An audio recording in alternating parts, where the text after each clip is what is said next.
Welcome to Chapter 5, Promoting Social, Emotional, and Behavioral Development. Just a quick look back where we've been.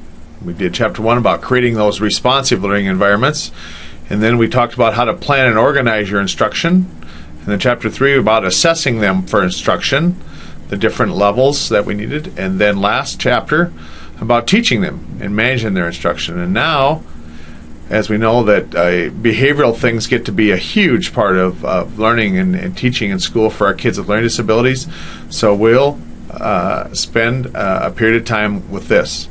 First, how about a little flyover of what it's about? This starts out similar to some of the others, and that is we will talk about the emotional part of it. Talk about assessing the assessment of these, and we'll look at some of these commercial radar instruments and commercial measures of adaptive, and some of these are on the test. You're going to have to know some of these, and I'll try and point those out in the chapter. And then you have to be able to distinguish between self-report instruments and the social economic ones, social metric ones, and naturalistic observations. And they're not too hard to tell apart, but you're going to want to be able to distinguish and be in an intelligent conversation with and about those things here in the future. And then quite a section on promoting, how to promote these things. And I'll babble on quite a bit about promoting social, emotional, behavior, things like teaching for success and promoting proactivity, as you can see there, and that we'll spend some time in there. And then on this social development interventions and social skills training, talks about specific curriculums and some of those things, social development activities, and part of what I'll do is clip some things, some games and stuff for you to take with you into your wiki to have in the future, these instructional games, and several things here. This social development, emotional development, because often these kids that have behavior problems, this is what their issue is they don't have that emotional development and that social development. And some kids just pick it up naturally, but it kind of goes with the learning disability that they don't read the naturalistic things. They don't read body language and stuff. So this is about how to really evaluate and teach this social and emotional development. So that's interesting. And then some more of the games with that, including some of this commercial stuff. And again, there's a little of that on the test, so I'll try and point that out. And then this here you're very familiar with from your other class in behaviors, but we'll spend a little time talking about these reinforcement plans, contingency contracts, token systems, and token economies, things like that. Okay? Let's see what we got here. Well, as I say, you'd like to have a happy bunch of connected, engaged students that are interested primarily in learning, and that it will be your goal for the most part is learning. Unfortunately, as teachers, and especially as special ed teachers, we'll spend a high percentage of our time dealing with the aspect of behaviors because that will be an interference, be a huge interference in their learning. And so you want to be successful as a special ed teacher. Ground yourself very solidly in this behavior intervention and behavior supports. Not only from your other class, and I say, and here we're going to have a flyover, but it'll be paramount to your success. As regular teachers, we'll look to you for this as much as anything. And is that a surprise? And why is it that it's so interconnected? Why is it that they're so interconnected, these learning problems and social skills and behavior problems? Not only they disrupt others, but here's a bigger thing: it undermines their own learning. And I think that's why they're so interconnected, because the behavior undermines their learning. They get carried away with their behavior. And some of it you can help with retraining, and some you won't be able to. Yeah, they overlap. And what's interesting They say they can, identify these kids in kindergarten who are going to be these kids and be at-risk kids. Interesting. This is, I'll jump to the textbook. You don't need to bring this into your wiki or anything, but these are some of those things that create that social skills deficits, poor self-concept, dependencies, loneliness, disruptive behavior, hyperactivity, distractibility, impulsivity. At times, can I use this word? These kids can just be poop heads. They can just bring such horrible things on themselves from these things. And here, what I think the overall thing of this is, they don't have any friends. How's this thing go like this? No friends. Now, think of these. If you had these issues, how willing are kids to make friends with you? Kids can get by a lot, but kids are judgmental. And my kids are teaching me more than anything. There's certain kids that you don't want to be around with. I mean, you're around them some, but when you get a chance, you get away from them. Let me flip over to the textbook. This is at the very beginning here. Students with behavior problems disrupt others and undermine their own learning progress. For in addition to treatment for academic deficits, educational plans must consider our social, emotional, and behavioral characteristics. Let me find these here over here. These skill deficits we just looked at. Social skill deficits, poor self-concept, dependency, loneliness, disruptive behavior, hyperactivity, distractibility, impulsivity. And then each one of these has a little description. And so if you're not familiar with this, you may want to take a look at this. But it has a lot to do with what we're talking about in this area.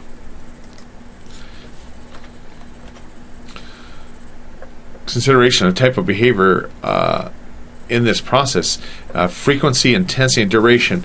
And again, I know this is from your other class, but you can't imagine how important it is to understand that this process comes down here.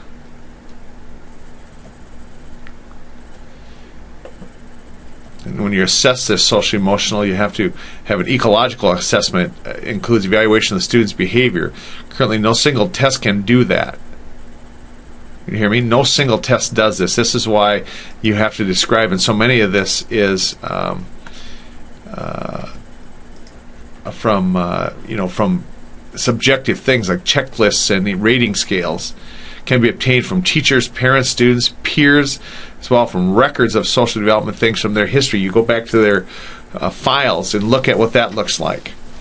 And during this assessment, your type of behavior is frequency, intensity, and duration. Consists of a combination of methods. You have to consider all those different sources.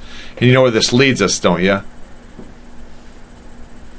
There's a little box on the IEP. If there's a behavior problem, and you mark the little box, what do you have to develop for them? If you mark the box on the IEP, so if you mark this box right here on the IEP, does the student's behavior impede his or her learning of that or others? If you mark this, then what? Then what has to happen? Anyone? Anyone? Bueller? No, this is where it's just odd nobody ever answers when I ask, but here's where I want you to say out loud now what happens if you mark that box.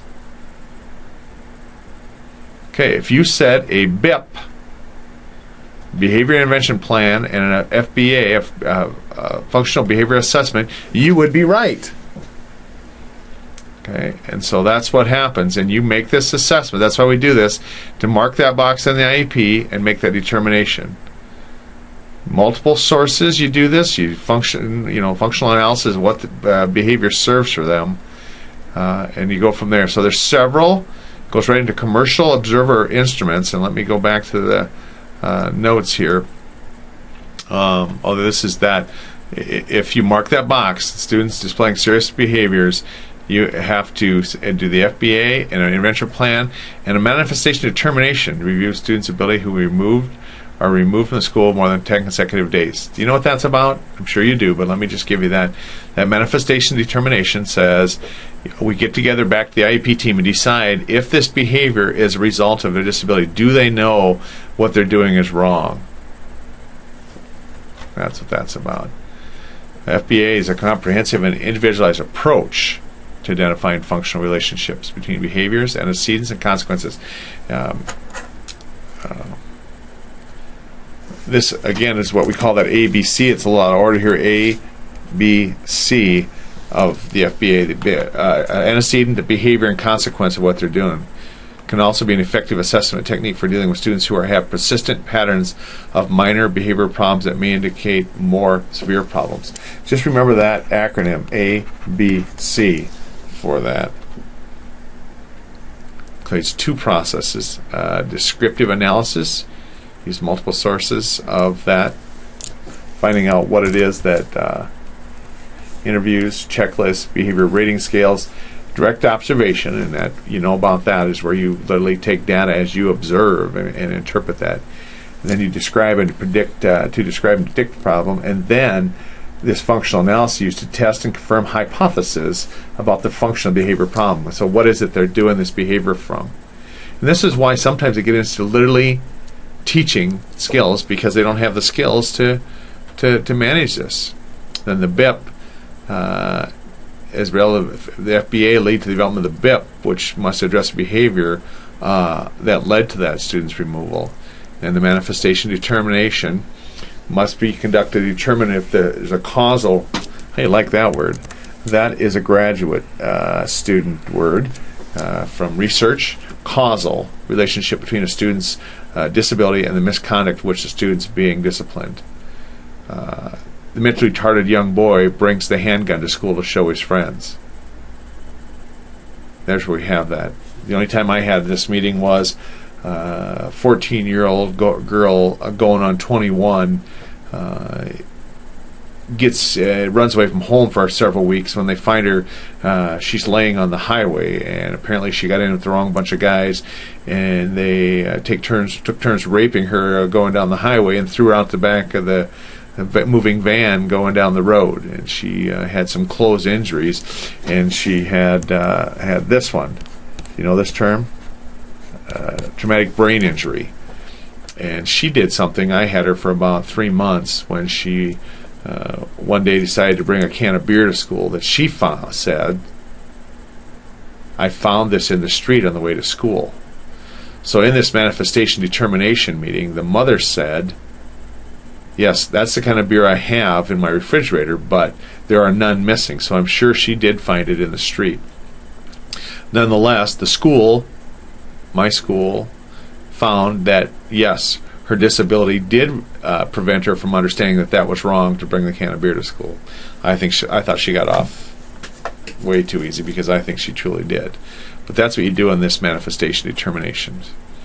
So here's the different things: commercial observer rating instruments and commercial measures of adaptive behavior and self-report instruments, sociometric techniques, and naturalistic observations. So let's see. Commercial observer rater instruments with the instruments and observers, teacher, guidance counselors. This is who gets involved in all this to make this determination. Completes a checklist or a rating scale. Rate this from 1 to 4 or 1 to 5. Checklist, do they do this behavior or don't they? Checklists are generally used to record their presence or absence, specific characteristic. And it gives you a list of these, are commercial ones.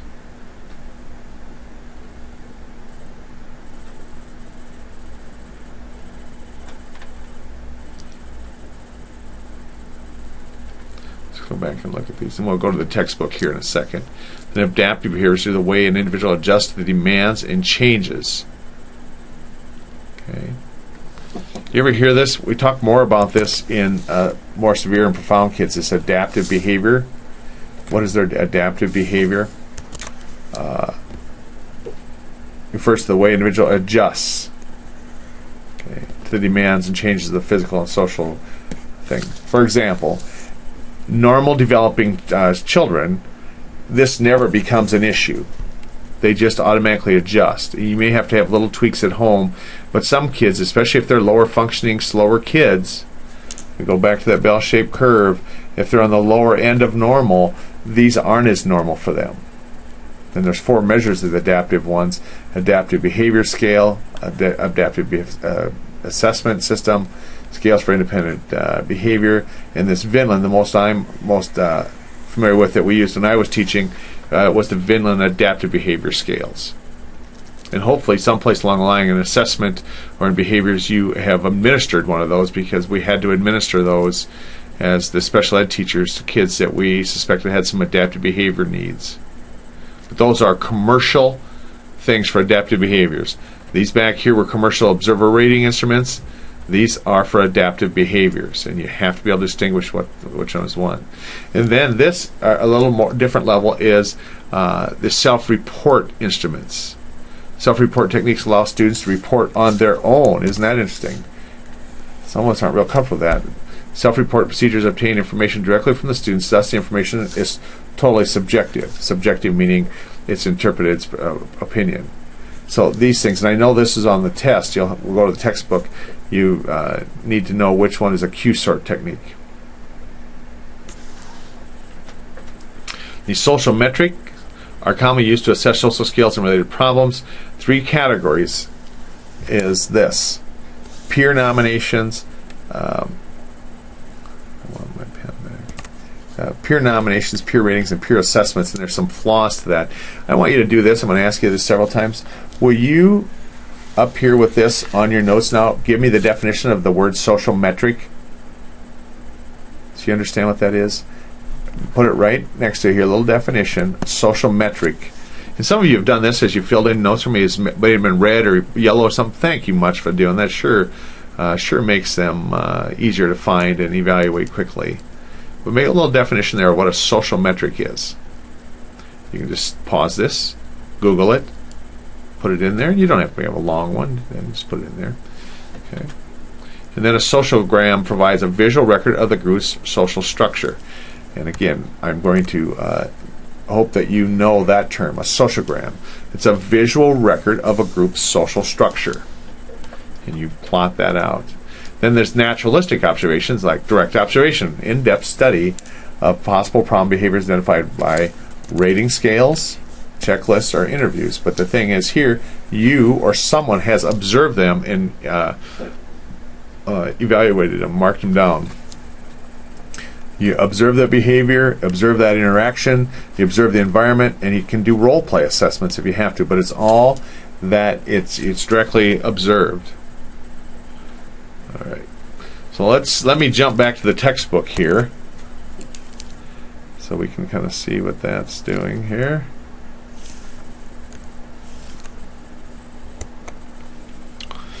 And here let me take you back to this observer rating, commercials or observer rating things.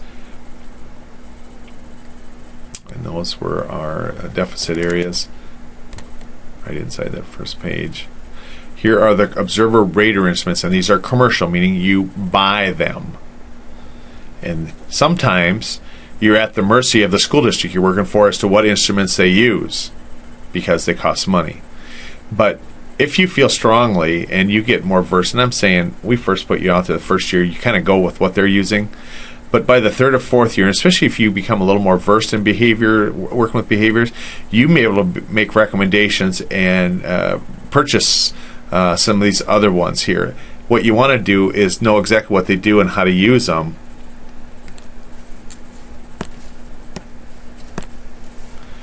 All right, and so you like here, the Connors. I'm familiar with the Connors. The teacher, parent, and the student have to be involved with it. And so you have to know some of those things. And if you go to trainings and stuff, you'll get more of that, and you'll become familiar with these different ones, what they do. But you see some are named checklists, things like that. Here's a scale, rating scale, and it just goes through a descriptor of each of these. Here's one specifically I'll bring to your attention. Social Skills Improvement Rating System. It has 3 rating forms: teacher, parent, student. And I just point that one out because it's on the test. Okay. So those are those rating scales. Down here, parent ratings have also been extensively to rate children's atypical behaviors and adaptive behaviors, because you want to compare different settings, the school setting and the home setting. And so that's why so many of these involve parents. And often parents are very anxious to be involved and do this with you. And then here's the adaptive things we talked about, adaptive behaviors, adjust demands and changes in those physical things. And then self-report, like commercial self-report instruments. And here's that cue sort technique. Student is given a set of cards containing statements and must be sorted into this continuum. And we've had that word before. Do you remember that continuum? And I thought I had a little image of it here, or there's informal test report techniques in here also. But you want to be able to distinguish between those three things in this self thing. And these are commercial things for the adaptive behavior. And this here is the one of the self-report ones. And I want to point this one out first, is the culture-free self-esteem inventories is a self-report instrument, and it reports inventories including 3 age-appropriate forms. And so it goes across the thing, but these are commercial, but they're still done self-reporting. It's like we were talking a little bit ago about the direct observation. And so self-report is where you ask the students to get involved with it. Here's a little bit of what it looks like are considered descriptive of themselves. Sample, these are like this. And this is the teacher-made checklists. And so you would say to a student, which of these apply to you? And that would be a teacher-made checklist for that. So these are those instruments of assessment. And you bring this together just like on the IEP process, the determination process, how to serve a kid is you collect all this information. Here's some questionnaires about the students. Yes, no, true, false thing. Are you usually very friendly? Do you get mad often? I usually like to be by myself. I work best when. I get angry when. And students often are very willing to participate in this. Even I found that the most troublesome kids were instant to what I would say quantify this about themselves and respond to these. Kids that were very uncooperative in many things would be cooperative in this process. So here's some school terms of behavior Q sorts, that Q3 we talked about. That's that. And then here's how they would be on this continuum we just talked about. Where on this thing of these 9 cards do they go? So that's quite a thing. And then here's the social metric techniques, like typically is grouped into 3 categories: peer ratings, nominations, and assessments. So first, these peer nominations is where you simply ask peers to do this. And would you do this under social metric techniques, bring this in? Maybe I should back up and say that about a number of these things is bring in about these different ones. Not these. Not these. These here. Give me one line about peer nominations, peer ratings, and peer assessments, because I think that's important in these social metrics also. This is the first place you really need to bring it in after your definition. All right.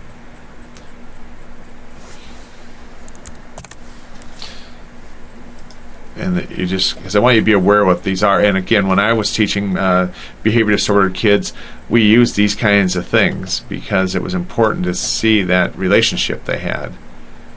Here's the peer ratings, like a Likert scale. Do you know what a Likert scale is? A Likert scale is like this. Again, that's a big term because that is a graduate level term. But at graduate level is you give a scenario and then you have a Likert scale. Is this 1 to 3? 1 is good, and 4 is bad, or something to that effect. And sometimes they go 5, but what they found at 5 was, I read an article on this, that was easy for people to pick the middle and stay safe. So if you just have a 4, then 2 is on one side and 3 is on the other, and they can't pick the middle. But that's what a Likert scale, it's a rating. And so now you're up to speed. That's a graduate term. But that's what, like somebody, they have these Likert scales, and you simply rate them, how they would be. Then this peer assessment, students are asked to nominate, rate peers on several behavior characteristics. And then in a sociogram, you plot those ratings of the class. Respond to a social dynamic questionnaire indicating the number of times each student chosen may be recorded on a tally sheet or a sociogram. Okay, so that's what a sociogram is where you plot that out, what those responses from the class-wide peer stuff is. And this is a little bit how you would plot that sociogram out. And what you're measuring here is just to try and get a feel on social interactions in your class, in your group. It may be a whole class, maybe a small group, but you plot this out. Like, this is girls, the white's boys. 1 is a first choice, 2 is a second choice, and double arrow is mutual choice. Let me see here. Like here, this is 1, 1 here. 2 and 1, you know, just who you would interact with first. Okay, so that's what that sociogram looks like. Overall, social metric assessments can be an important component of evaluating students with learning problems. Then these naturalistic observations, like direct observation, we were just talking about, and you're probably learning to do this. Define targeted behaviors, observing and recording their frequency in a natural environment, analyzing that data, and represent the most. And again, of course, you know what you do with that data. You keep doing this direct observation to see it's improving, but you have a baseline to start with. So first of all, observation data. And please put this with your things. Observation of the behavior. Direct observation of the student can provide information, insights about the student's needs and skills. So the observation of the behavior, and then observation of teacher interactions. Flanders is the one that came up with this, presents an interactive analysis system for measuring interactions between the teacher and the students in the entire class. And again, because maybe there was some problem with that interaction problem. So that's another component. The reason I highlighted Flanders here is it's on the test. Okay, so Flanders is the man way back in 1970. That's 40-some years ago. Flanders thought that might be a problem. Here's Sprick also had an input here, and that is Sprick was the one that said they determined that he suggests there should be a 3-to-1 positive to negative ratio on interactions between the teacher and the students for classroom management. So what Spreck found was the most effective teachers had a 3-to-1 ratio. Spreck himself wasn't a teacher; he was a researcher, and he found the most effective teachers did a 3-to-1 ratio. So what it says is it's okay. You sometimes have to get on students, but at least catch them doing things right, or your group doing things right, at a ratio of 3-to-1. Okay. More react by certain behaviors, and then observation environments, assessing social environments. A little bit about that, and then you can do role play assessments also.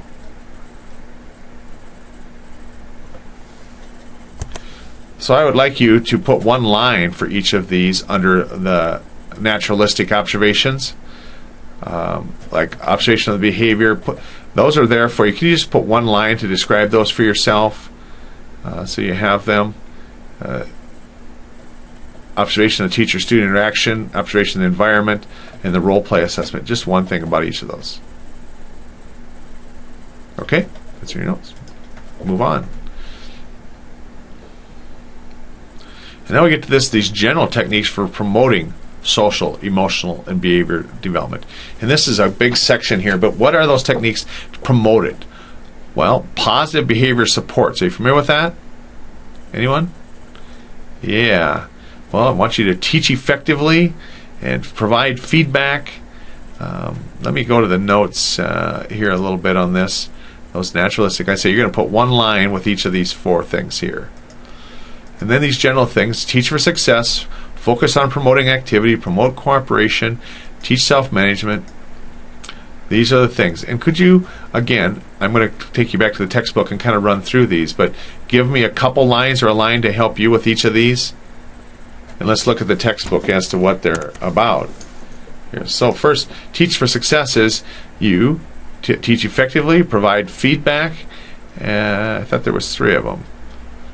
All right, provide feedback. But again, it can go with this ratio of 3-to-1. But just tell me a little bit about this. Teach for success, and then focus on promoting proactivity. Let me ultimately, what do you think this is about, teaching for success? Well, let me give you that first line. Many students with learning problems have a low self-esteem, attention deficits, and social skill deficits, or emotional problems. Because these affective problems can lead to aggressive, disruptive, and withdrawal behavior, students with learning problems may become difficult to manage in the classroom. Is that surprising to you? Moreover, some of these are overly negative about themselves. Notes that acting out, misbehaving in a manner of get caught, giving up, withdrawal. Okay, so that's what it's about. That you effectively teach. You have to be on top of it. Effective teaching leads to an academic progress, which is critical if a student with learning problems develop positive self-concept. And that's why we break them down to smaller groups, into resource or pull-out situations, to try and get effective teaching, to get them to develop a better positive self-esteem about their learning, and then provide that positive feedback.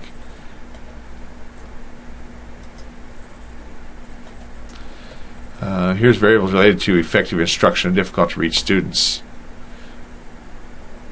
Just a number of things there.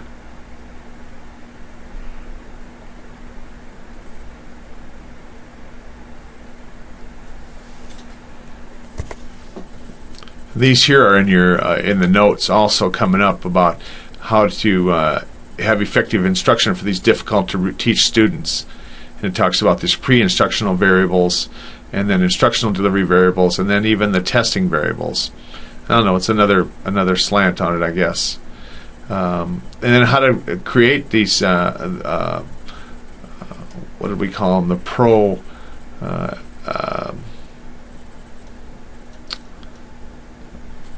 focus on promoting proactivity. And again, I think these are in your notes, but you may want to jot something down that's set goals, give responsibility, and engage in self-appreciation. And that's interesting. Here it is.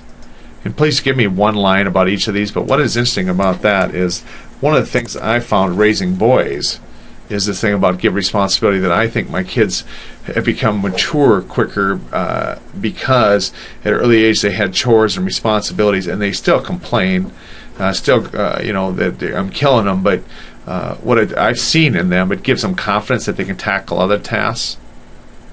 And so, and often what we do, our normal tendency is to keep responsibility away from kids that have learning issues and stuff. And they get some courage from that, thinks they can accept responsibility. You send a message to kids by giving them responsibility. Then engage in this self-appreciation. So you touch each of these three on the notes there on that next page. Then promote cooperation. Again, this is what you want to bring into promoting cooperation, is promote positive interactions among students, use peer tutoring, and cooperative learning. We've had some discussions before about cooperative learning, but here's another look at what cooperative learning is. It's an instructional arrangement in which small groups or teams of students work together to achieve team success in a manner that promotes the students' responsibility to their learning as well as others. This isn't what we call group work. If you see cooperative learning as group work, you've missed it, and you're going to completely be blindsided with the learning that takes place in it, because it won't. The difference is cooperative learning teams emphasize that team success is achieved. And how you do that, if the individual learns regarding research findings on cooperative learning, report that positive achievement effects are consistent across grades, subject grades, and schools. With that settings, affects all positive, high average, low average achievers. Everybody has a job to do, and everybody's responsible for their job. The next one is teach self-management, and that's a little trickier. Many youngsters learning cannot solve problems and make decisions effectively, which affects their performance. Solve problems. And again, I'm learning this as a dad. This is the skill as they get older, is to teach them to solve the problems, from fights to being bullied to a number of things, and how to think through that. And at this point, they're still an age they bring that stuff home. And I talk to other parents, say they never hear about it. But I hear about it, and so I get a chance to walk through that with them. And so put a line in there about self-management, and then model these targeted behaviors and attributes. Model those. Isn't that interesting? Yes, they will be watching you. This say, don't do what I do what I say, is not appropriate for helping youngsters with learning problems. With these Needs models imitate and emulate regarding social skills like listening, giving encouragement, saying no, emotional states, and appropriate behavior stuff. So what you're telling them to do, you do. Cognitive behavior is procedure is frequently involves modeling to help them do this. So remember what cognitive is. Cognitive behavior analyzes the thinking process to perform a task. The thinking process. How they should think about what they're thinking or think about what they're doing. Instruction by another person, an adult. This overt self-instruction while performing a task. The student speaks or whispers self-instructions. That's cognitive.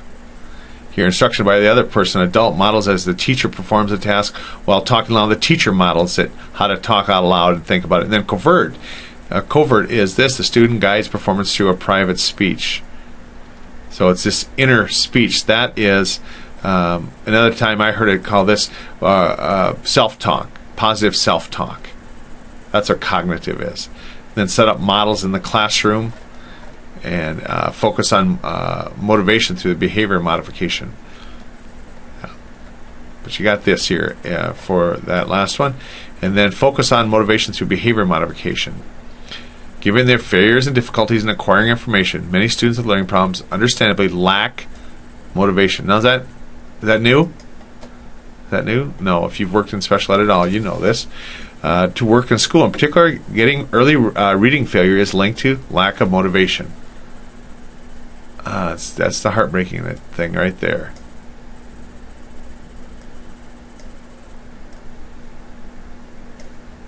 Early reading failure is linked to lack of motivation to read and decreased reading practice. Okay, and so what are you going to do about this? How do you focus on this? And this is a long thing about these factors. It goes into these intrinsic, extrinsic, and intrinsic. Familiar with those terms from the past? Extrinsic are things that are for me, like sleeping, eating. What do I get from it? Tangibles, food, pencils, tokens, socials. But intrinsic are the inside things, like what I'm motivated by is just getting a task done, or getting that feedback, or just learning a new skill. That's an intrinsic thing. My Alex loves to work on basketball things because he wants to get better. Not because he gets things too, but he gets excited when he learns new things, or he's able to do new things in basketball easier. That's an intrinsic thing. So extrinsic is on the outside, intrinsic is on the inside. And then here gives some examples of some social reinforcers that would be extrinsic. Good praise adheres to if-then rule, which states if the student is behaving in the desired manner, then and only then the teacher praises the student. Frequently includes students' names. Praise is descriptive, it conveys. It gives a lot of feedback on that. And then using reinforcement techniques, the teacher must remember that reinforcement immediately following this attention can act as reinforcement of inappropriate behavior. Okay. Most effective, you do it right away. In addition, inattention can act as a reinforcer for this. For example, when a teacher frowns or speaks sharply, the student may interpret this as reinforcing attention. Thus, the teacher should be careful not to reinforce inappropriate behavior with attention. Shift from reinforcing everyday appropriate behavior to reinforcing academics. And talks about the schedule of reinforcement. I'm sure you're familiar with that. The continuous means every time the appropriate behaviors, there's a reinforcement. Or intermediate is not every time, but every other time. There's shaping, where you get closer, the proximity. I think of this, that when our babies were babies, they would say dad, dad, and we go, oh, that's great, you said dad, dad. And now when they're 12 and they said dad, dad, we'd say knock it off. But when they're beginning the skill, I had a terrible time with my older one learning to tie his shoe. And so what I had, if he did the loops right, he got reinforcement. And you reinforced each step. That's shaping. Now I wouldn't do that at all. You expect him to know how to tie the shoe, except of course when he's playing basketball, it never stays tied. But that's what shaping is closer and closer proximity to the steps. Then punishment, as opposed to reinforcement, refers to the presentation of something negative. If things aren't going well, that's what punishment, or withdrawing something positive following it. This results in decreasing the undesirable response. And there's a whole bunch later about punishment. But know the difference between punishment and negative reinforcement. We talked up here about positive. Negative reinforcement is that removal of the threat of something unpleasant. It's different than this. For example, it gives, I saw one place where it said negative reinforcement is, if I leave right at, 8:15 to get to school, the traffic's really heavy and it takes a lot longer. So to remove that negative thing of heavy traffic, I leave at 7:30. I leave at 7:30 because of negative reinforcement, the threat of something unpleasant happening. Different than punishment. And please be able to distinguish those apart. Again, it goes, punishment must change the behavior. And I've heard this before, and you need to be able to work with this about punishment. It must change the behavior, or it's really not punishment if it doesn't lessen the behavior. Okay, punishment always should be used in conjunction with reinforcement plan. Punishment always should be administered calmly. Yeah, who can do that? The effective ones can. Okay. There's my calmly. Punishment should be used discriminately, means not very often. And once a punishable behavior is targeted, it should be punished consistently. That's another very hard thing, is to consistently administer that punishment. Then this here goes through the things about punishment. Then apply those consequences to adolescence. Stress natural consequences. Okay, and why is that? Well, this rule is broken and stated consequence applied. This helps reduce the power struggles between the student, and is likely to view a teacher or person who follows rules rather than his authority figure who maliciously applies the punishment. So, condition reinforcements, those. But it's about power struggles here.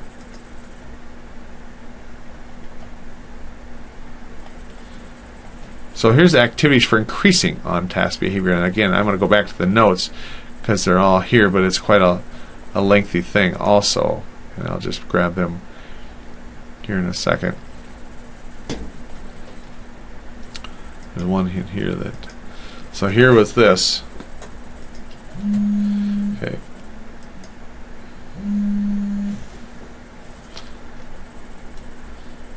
Variables related to this, well, like, here's that effective instruction thing that was in the book.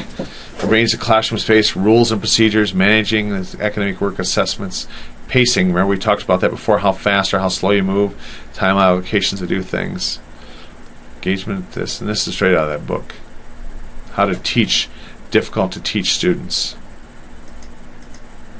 So here's the activities. Allow students who avoids academic tasks to choose from a variety of activities.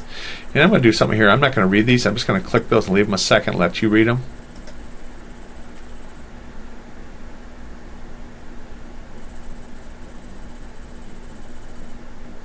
I know you can't believe I can stop talking that long.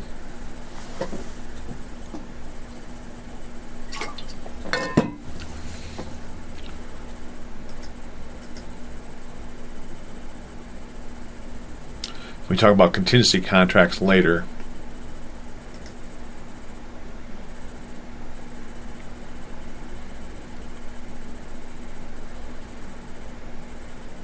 It's called proximity control.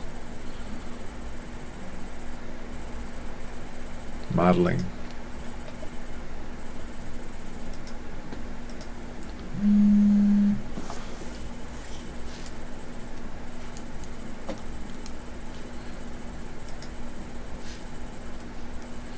Series of tasks.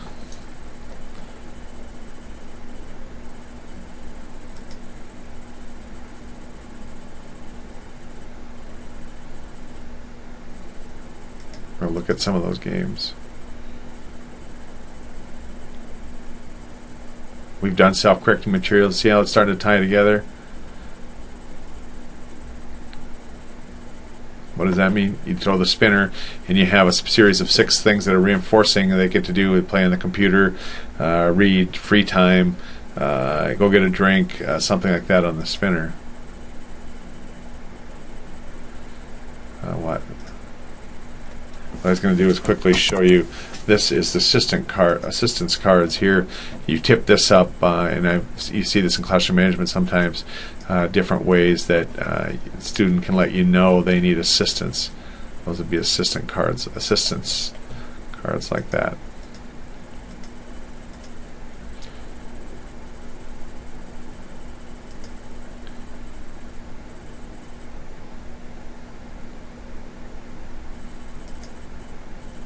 Okay. Again, I'll take you back here to the textbook on this is the assistance card, but here is the feedback card. And homework's a whole other thing. If you're not getting homework, that's a whole other discussion on how to manage homework. So social development interventions. Okay, social skills curriculum. Again, please give me one line what each of these mean. So one line for these different ones. We'll look in the textbook in a second here. Then there's the emotional development interventions, biotherapy, attribution, retraining. We talked a little bit about that one before. Life space interviewing, reality therapy. And again, I'm going to ask you to study some of this on your own.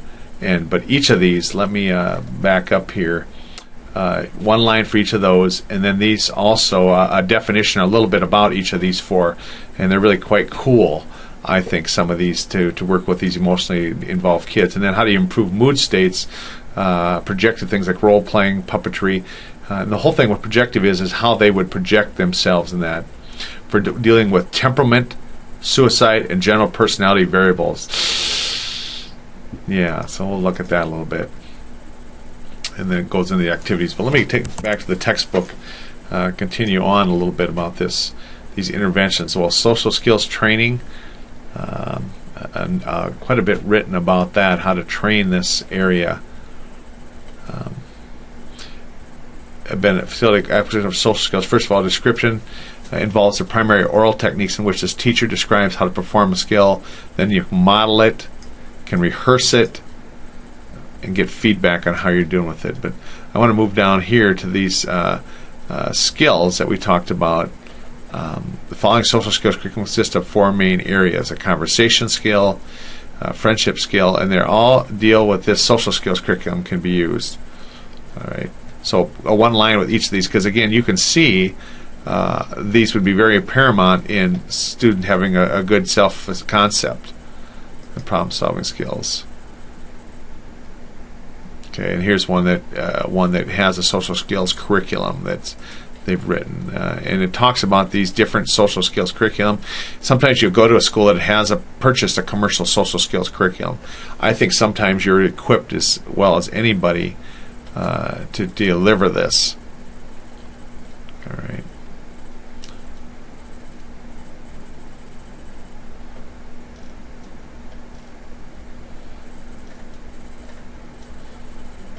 Increase the vocabulary.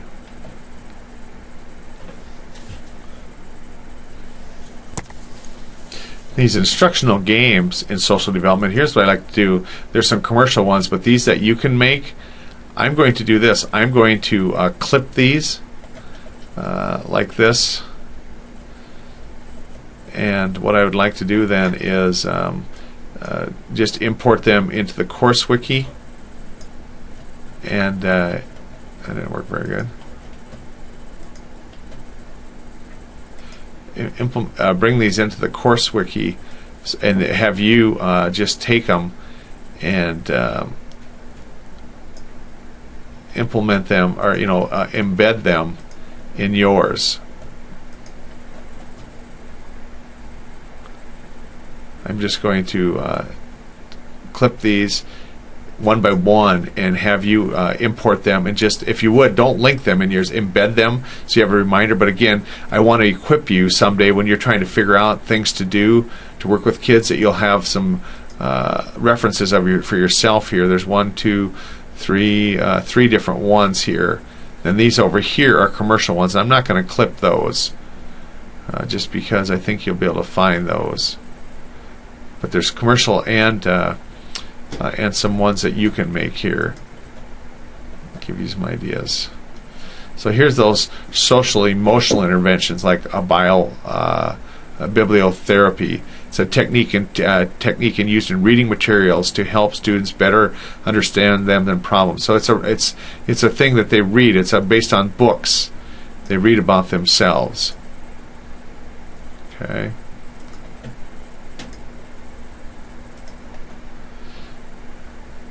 And that's what bibliotherapy is. And it just takes them through scenarios, retell the story and emphasize instance feelings, discuss changes in feelings, identify familiar events, similar events, explore consequences. So it's a whole curriculum that you go through that helps them identify and catharsis of what's going on, insight, those things. Okay, books chosen for the program should focus on particular need and should be at the student's level. If you're going to use this here one, all right. And then this attribution retraining, students with learning disabilities are more likely than normal achieving students to believe that their success are a function of external factors. Remember what attributions were? Person's beliefs concerning the cause or events.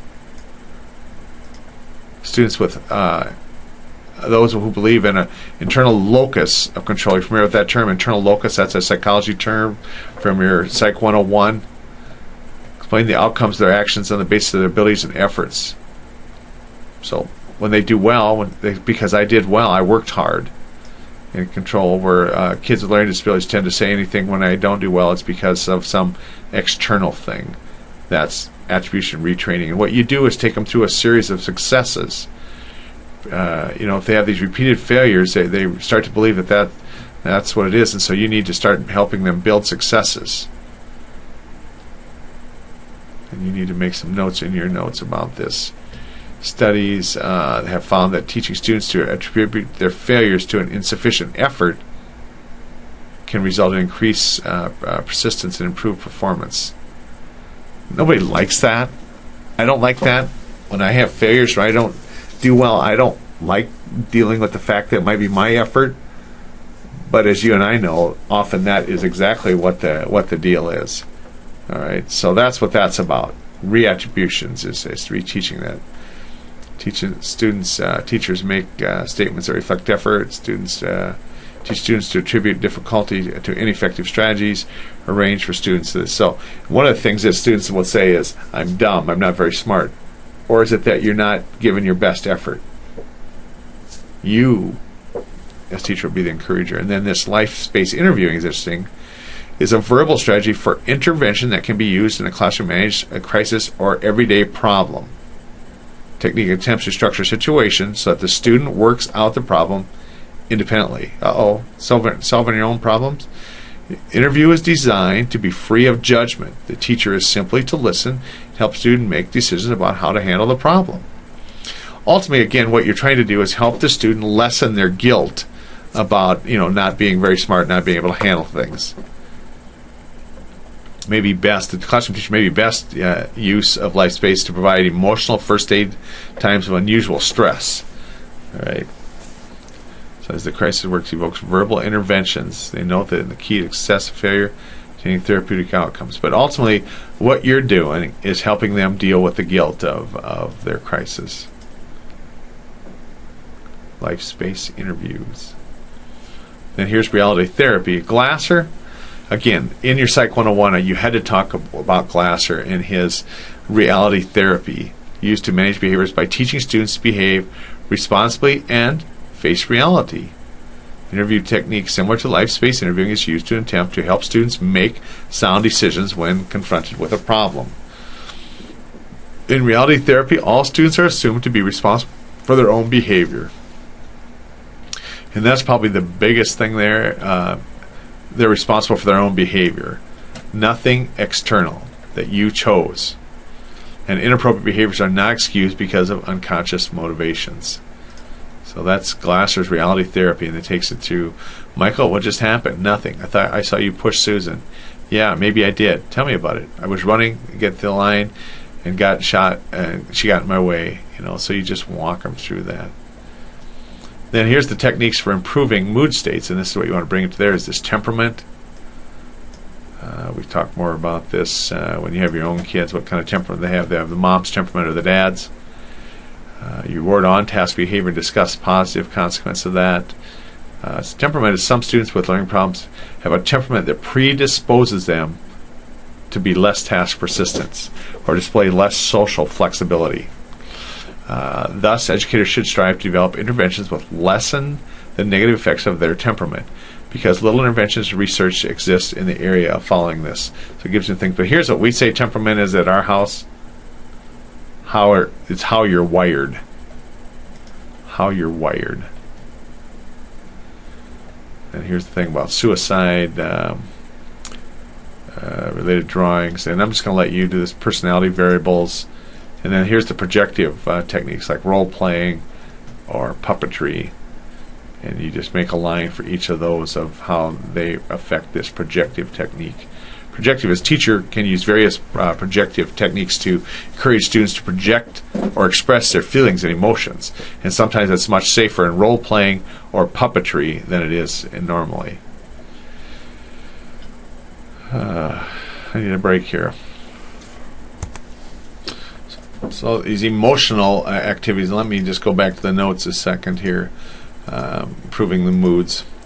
So emotional development, activities for improving reactions to authority figures. Student may resist coming to school and frequently may challenge the authority of the teacher and principal by arguing constantly with disobeying school rules. This negative reaction needs to be changed to promote a healthy attitude towards school and authority figures. And I guess I would say if there's one thing that I dealt with the most working with behavior disordered kids was this constant challenge to our authority figures. And I have some bias about this. What I felt was they were raised by parents that never took that role, that they never really were the head of the household. Many of these kids come from single parent families, and they just never had anybody in their life who was an authority figure, that the parent was subordinate, if anything, meaning the same as them. Is that okay to interject that? Anytime I saw a kid that couldn't deal with authority figures, I found a parent that had no spine. Did I say too much? So what are the activities for enhancing this self-concept? Refers to a person's perception of his or her abilities. Important to how they feel. Personality games, passport games, thinking, feeling, behaving. And again, I'm going to ask you to fill this in, information about these things. I'm not going to spend any more time on that. So let's move on to this intervention. Discipline and fighting rank among the top problems facing public schools. Now, of course, it may be a little different, but yeah, many schools, and especially lower functioning schools, will tell you that discipline is huge. And so we talk about the positive reinforcement plans, contingency contract, token systems, intrinsic and punishment. And again, I need you to put some information for each of these, and I'm going to go to the textbook and talk about that and have you bring that back.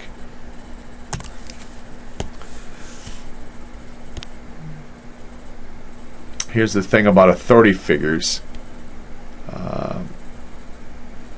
Provide the student with positive reinforcement for attending school. For example, give a student a special treat to plan rewarding activity each day a student arrives at school. And I'm telling you, I did that. I had contingency contracts with several students where they had a reward just for showing up on time. What you do is try and encourage some enthusiasm for it. I remember one student that worked great, had one that worked great for a few weeks, and next thing they were right back to where they always were. And so then we had to shift from there. Pair a student who is absent frequently with a well-liked peer who has regular attendance, to have them connect. So it's some strategies for that having trouble with authority figures. Okay. Enhancing self-concepts. And this is a lot here. I hope you can share it out. So here again, some instructional games for emotional development. I'm going to clip some of this also for you. And again, please embed it in this, in your things. And here's some commercial ones, like the passport program, and I highlight that because that's on the test, is a thing to for emotional development. Commercial game for emotional development is the passport game. Looks like that. Okay. All right. I say I'm not going to clip the commercial ones, just the other ones. Here's the behavioral interventions I want to get to. The discipline and fighting rank among the top problems in public schools. Maintains that broken social bonds, inordinate amounts of stress and conflict, and the observation of violent behaviors in relationships and substance abuse are primary reasons for this. This first one about maintains broken social bonds is that connective to the body, to the whole. If you come to school every day and know nobody's there is anxious to see you or likes you, it's going to flare up. It's going to bubble up as a lot of other things. So that here they try and analyze what causes these interventions and stuff. Yeah, rewarded in creative ways. This here is about that different levels of intervention, like we use in the RTI thing, that 80, 15, 5.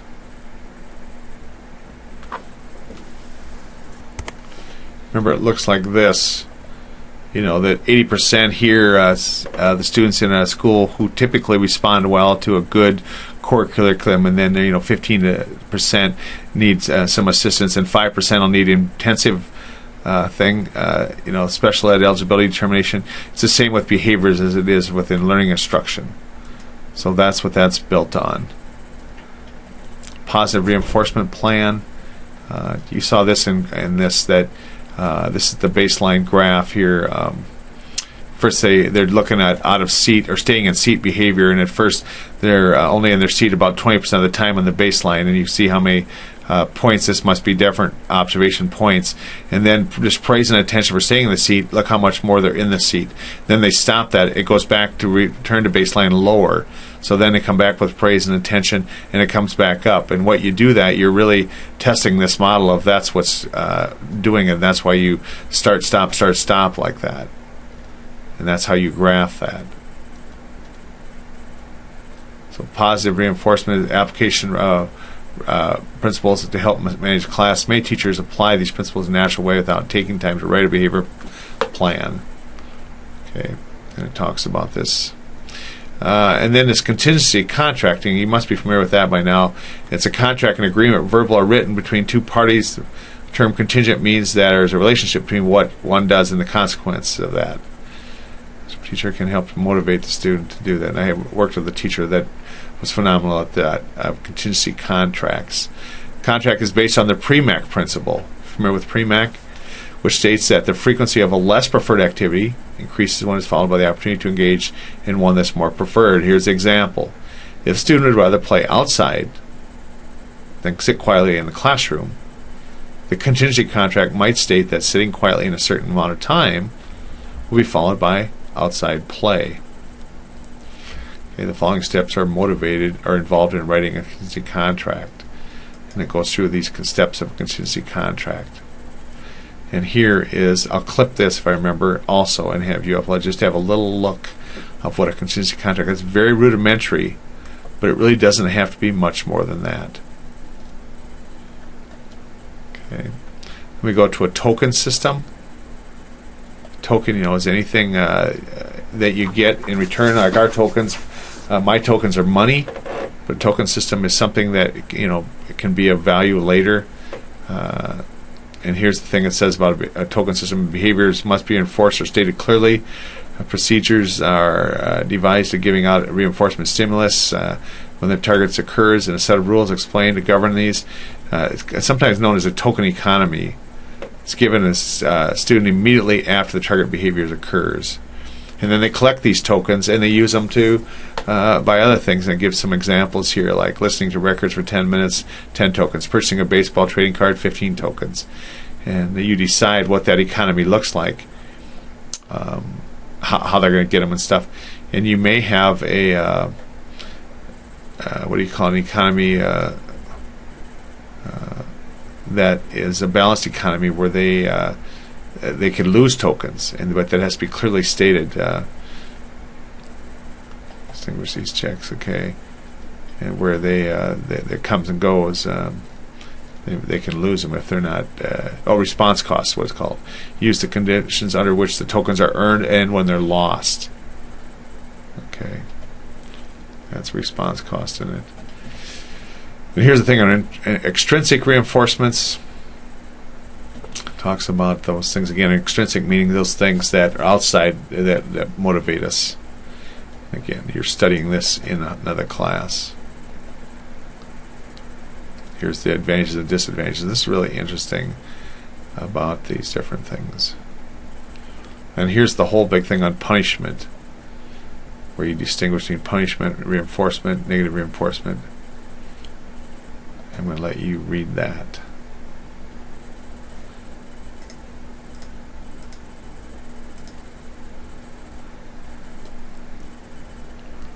So here's, let me see if we're up to that on the textbook, but this is interesting too, this next level.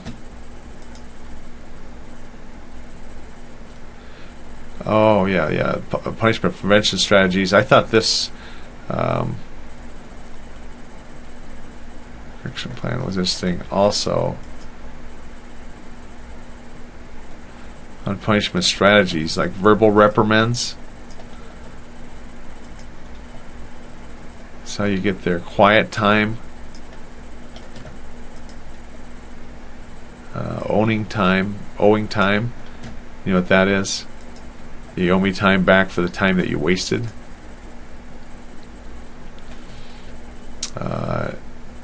Non-exclusionary timeout and an exclusionary timeout. You familiar with those two? Non-exclusionary is where there's movement. Non-exclusionary timeout is a procedure that which excessive sources reinforcement is removed. Some example of non-exclusionary timeouts are head on the desk, lights turned off, removal of materials from student, those things. Exclusionary is, of course, more intrusive. More obtrusive is where you take them out, moving to a new location. Non-exclusionary is they stay, but they lose some of the stimulus. Their reinforcements are removed. Here they're actually removed from the setting. And a third-party sanction are high cost in energy and involve personnel or parents, send student to another teacher's room, send student to a principal or counselor, send a note to parents, request suspension. Ooh, that's extreme. And general guidelines for punishment here.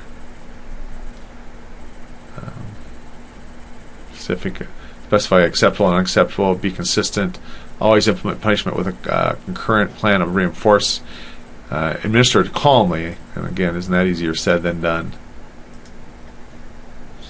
I got a little German in me, so sometimes we kind of get wound up. Always treat them with respect, monitor punishment, ensure it's decreasing.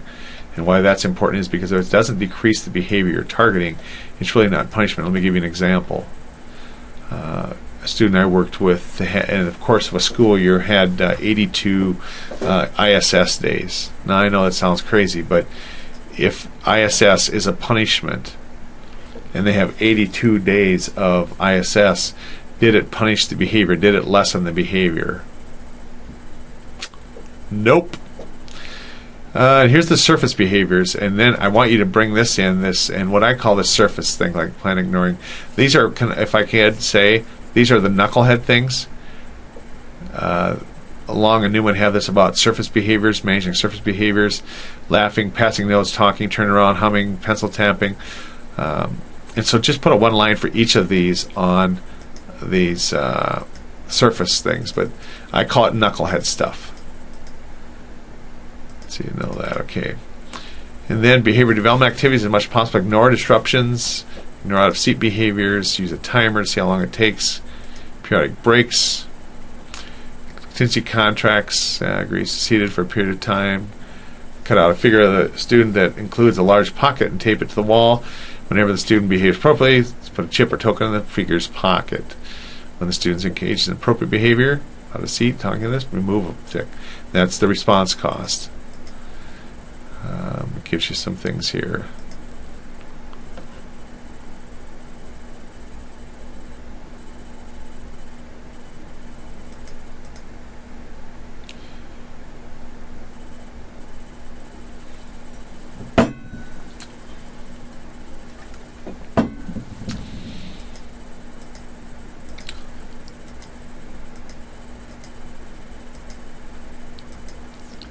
Let me see what there is with these in the textbook also.